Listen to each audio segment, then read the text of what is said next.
আলহামদুলিল্লাহ, এই যে গরুর মাংস বসে গেছে, ঈদের মাংস।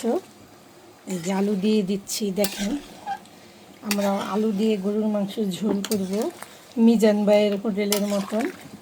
আলুগুলা বিশাল বড় বড় করে দিছি, অনেক ধোয়া হচ্ছে তো।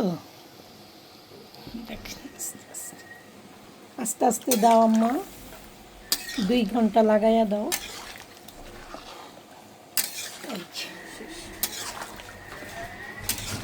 এখন লাড়া চাড়া দিয়া গরুর মাংসটা রান্না করে নিব।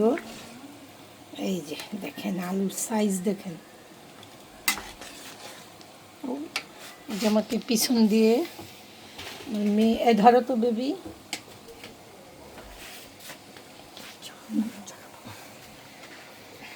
শুনেন, এই যে ঈদের মধ্যে গরুর মাংস রান্না করতেছি, রোস্ট রান্না করে ফেলাইছি সকালেই, এখন গরুটা বসাইছি, গরুর ঝোল ঝোল করে গরুর মাংসটা রান্না করব। এই যে দেখেন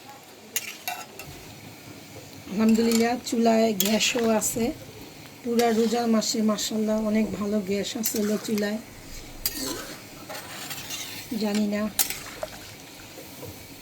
এই যে দেখেন গরুর মাংস কোয়ালিটি। আর এই যে আলু, আলু বাবা আলু, আস্তে আস্তে ভিডিও করো।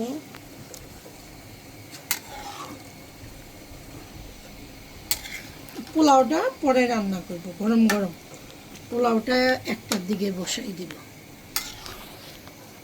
একটু লবণ দেখি, মাশাআল্লাহ লবণ ভালো হয়েছে, তবু একটু দিতে হবে। কেন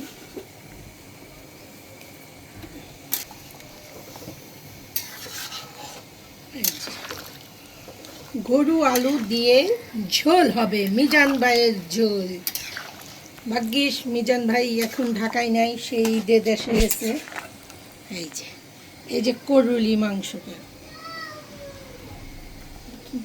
আলহামদুলিল্লাহ 26 সালে রোজার ঈদ, 21 মাস না, মার্চের 21 তারিখ। আল্লাহ আপনাদের সকলকে ভালো রাখুক, সুস্থ রাখুক। আবারও ঈদের শুভেচ্ছা সবাইকে, ঈদ মুবারক। আল্লাহ হাফিজ।